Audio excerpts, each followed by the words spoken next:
Well, first of all, I welcome everybody here. This is a great opportunity for people in the National Football League who we open our arms to come and have a chance to look at, evaluate our players. Lots of players here want to get an education. We do the best we can to create a platform for them to be successful in that regard, but they all also, want the opportunity to play in the NFL someday. So we want to try to continue to try to help them develop to be the best players they can be so that they get opportunities like this.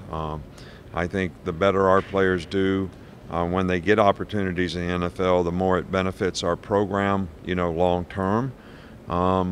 And obviously, I think with a lot of the things that are happening now in college football, it's going to be more challenging to continue to be able to develop players. But that's a challenge that we're certainly looking forward to. So, but I really appreciate what these guys have to do. I did it for 8 years when I was in the NFL to go around, travel around, work out players, try to get to know them better, and gather information from coaches and people who have relationships with them. So we appreciate them, and we try to do the best job we can to make sure we accommodate them in a first-class way. Neal, I mean, what with his athleticism allowed him to be the tackle and guard that he was for you guys? Neal's an outstanding player. Obviously, he's got great size, and he's got great competitive character. Football is important to him. He loves football. He pays attention to detail. He prepares well, and his size and athletic ability has, put him in a position where I think he has a very bright future, and he did a great job for us, and whether he played guard or tackle. And I'm sure that diversity will help him as a pro player as well. Coach, you talk about diversity all the time. Brian Robinson, a local guy that waited his turn behind some pretty good running backs. What does that say about him as a player and as a person? Well, I always say that people having resiliency, which means they have persistence, they can overcome adversity, they don't get frustrated, they learn from their failings. These are all things that are critical to development. And I think Brian Robinson, as Mac Jones was last year, is a great example of a guy who, kept his head down, kept working, showed great resiliency and perseverance to continue to work on trying to improve, whether it was his speed, his knowledge of the game, his hands, whatever it was to make himself a better player, to where he had a great year this year and was very productive and now has an opportunity to play at the next level. So I think those are great stories, to be told to most college players, that stories like this, people have a tremendous amount of respect for, guys that showed an ability to overcome adversity to be able to have success. I think that's something that it's hard to be a great competitor if you can't overcome adversity.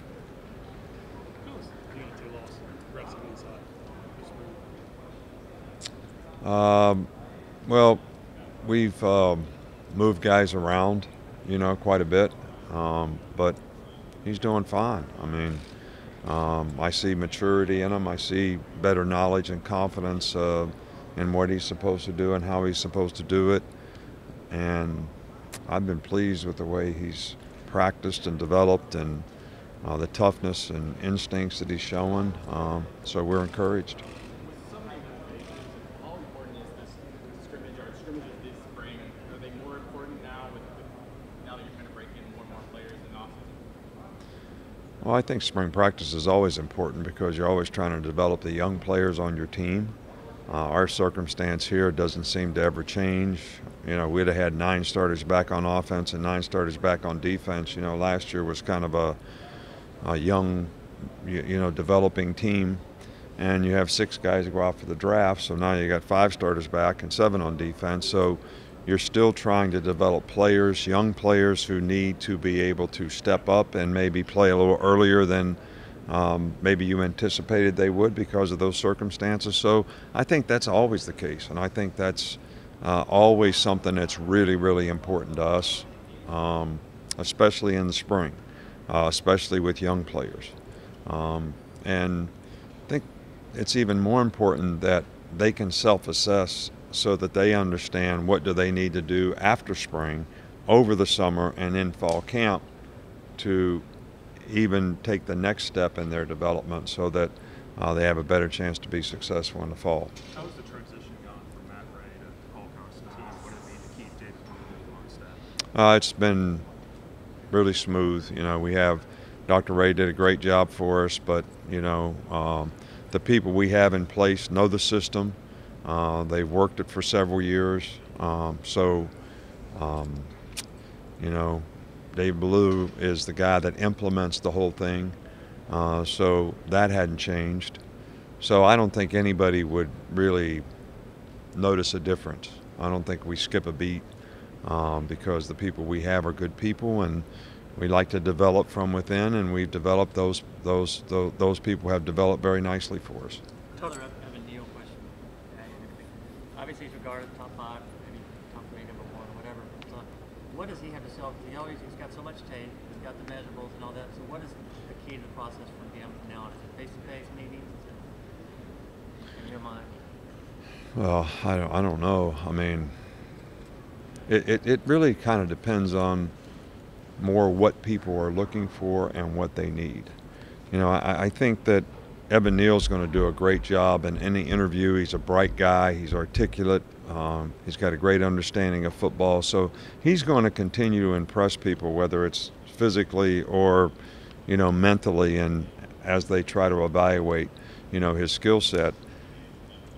But I think people have to draft a little bit more for need now, because whoever you draft needs to start for you in the first probably 3 rounds because of the salary cap and where your team is. So a little bit of it is, you know, fit relative to what someone needs and what his skill set provides to satisfy that need. But, I mean, I have every confidence that he'll continue to do everything he can and will do to continue to create value for himself. You've talked in the past. Quarterbacks look, and how important is it to have a guy like Bryce for them to learn off of this year? Well, you know, we're trying to develop, you know, the guys that we have in the program, and we're pleased with where they are, and not satisfied, but pleased with the progress they're making. It's a lot of stuff getting thrown at them, you know, really quickly. And the cumulative effect, you know, can bog them down a little bit, but they're bright guys, they're working hard, they're doing the right things. And I think anytime you have an experienced player, especially someone who understands, is smart, prepares well for the game, sets a great example for everyone else like Bryce does, it really enhances development of young players at that position. 2 more. We'll start with Alex. You've talked in the past about how this is the time of year everybody has something they can improve upon. With a guy like Will Anderson, who's already accomplished quite a bit, where do you see those areas of improvement in him using his time this time of year? Well, Will was one of the most dominating defensive players in the country last year. I think that if you ask Will that question, he would probably have a better answer than I could give you even.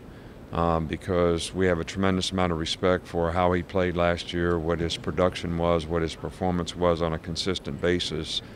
But I think he challenges himself to continue to develop knowledge of, you know, how can I apply the skills that I have to be even more productive, whether it's in pass rush, whether it's in playing the run, whether it's how I prepare for a game so I can anticipate what's going to happen next.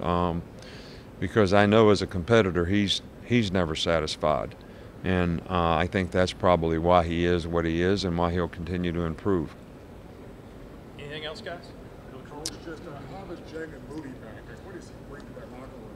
And Moody back on the team? Well, Jaylen has certainly been a guy that's made a lot of positive contributions to the team in a lot of ways. Been a great special teams player for us, has always accepted his role, being a really, really solid backup player who, when he's played, he's been able to play very well. But I also think that, you know, when guys have been in that role, they have to understand what goes with being a starter. You know, you have to challenge yourself to be ready and prepared to play with great consistency and performance, and that's something that you know, he certainly and we certainly want him to come out of the spring and prove to himself and to everybody else that he's very capable of doing that. All right, Coach. Thanks for your All right, thank you.